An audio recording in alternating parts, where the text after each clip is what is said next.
Do you ever wonder why our district has to ask voters for financial support?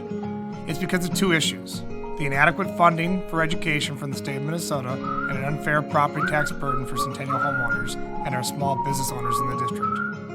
The 5 cities that make up Centennial lack a large business and industry base. Because of this, the brunt of the taxes falls upon homeowners when Centennial asks for voter-approved support for our schools. It's an unfair property tax burden, and here's why. Hopkins has a property value of about $9.7 billion, which is an advantage when passing school levies. Their larger property tax base lowers the tax burden, or the amount requested, for the taxpayers in the district. In return, Hopkins receives more dollars for their students.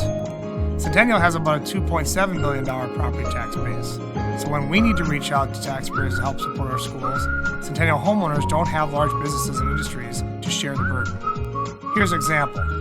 Homeowners in the Hopkins School District pay similar taxes. Centennial property owners pay $181 in taxes, which gives the district $888 per student. In Hopkins, property owners pay $196 in taxes, which gives their district $2,382 per student. That's almost a 3-to-1 difference. Since the funding we receive from the state does not take care of all of our costs, Centennial asks the taxpayers to vote on a referendum to support our schools. When we ask taxpayers to support our schools, they are faced with this unfair tax burden due to a lack of business industries in our district.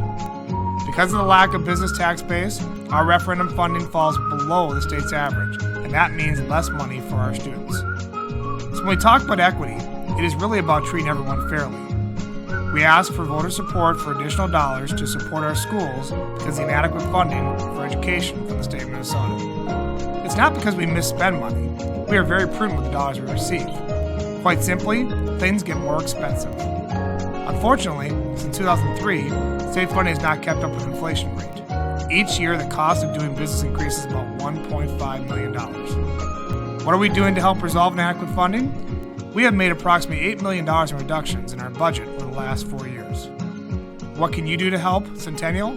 We have legislators in St. Paul who are working with us to help determine reliable and adequate school funding and to address equity in voter-approved referendum.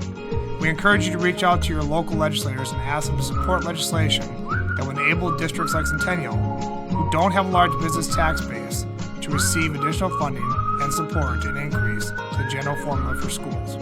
Write a letter, send an email, or call your elected officials. We've made it easy for you to contact your elected officials. For legislators' contact information and samples of letters ready for you to send, please visit our website at www.isd12.org.